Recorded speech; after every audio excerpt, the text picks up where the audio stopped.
Tulips by Sylvia Plath. The tulips are too excitable. It is winter here. Look how white everything is, how quiet, how snowed in. I am learning peacefulness, lying by myself quietly, as the light lies in these white walls, this bed, these hands. I am nobody. I have nothing to do with explosions. I have given my name and my day clothes up to the nurses, and my history to an anaesthetist, and my body to surgeons. They have propped my head between the pillow and the sheet cuff, like an eye between two white lids that will not shut. Stupid pupil, it has to take everything in. The nurses pass and pass, they are no trouble. They pass the way gulls pass inland in their white caps, doing things with their hands, one just the same as another, so it's impossible to tell how many there are. My body is a pebble to them.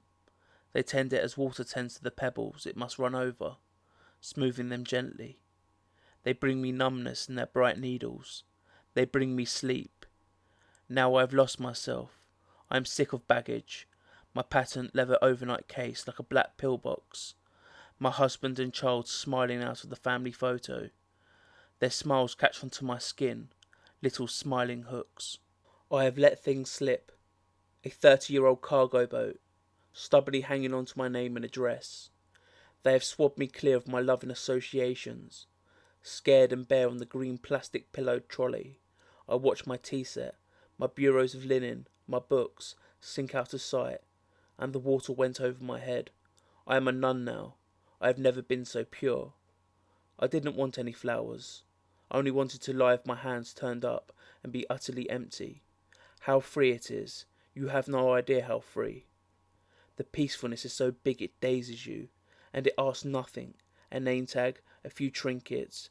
It is what the dead close on finally. I imagine them shutting their mouths on it, like a communion tablet. The tulips are too red in the first place. They hurt me.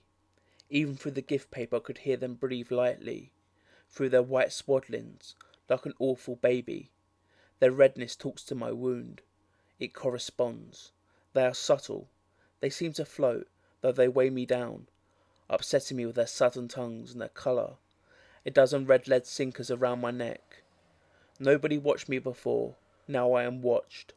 The tulips turn to me, and the window behind me, where once a day the light slowly widens and slowly thins, and I see myself, flat, ridiculous, a cut paper shadow between the eye of the sun and the eyes of the tulips. I have no face. I've wanted to efface myself. The vivid tulips eat my oxygen. Before they came, the air was calm enough, coming and going, breath by breath, without any fuss. Then the tulips filled it up like a loud noise. Now the air snags and eddies round them, the way a river snags and eddies round a sunken, rust-red engine. They concentrate my attention, that was happy playing and resting without committing itself. The walls also seem to be warming themselves. The tulips should be behind bars like dangerous animals. They are opening like the mouth of some great African cat, and I am aware of my heart. It opens and closes its bowl of red blooms out of sheer love of me.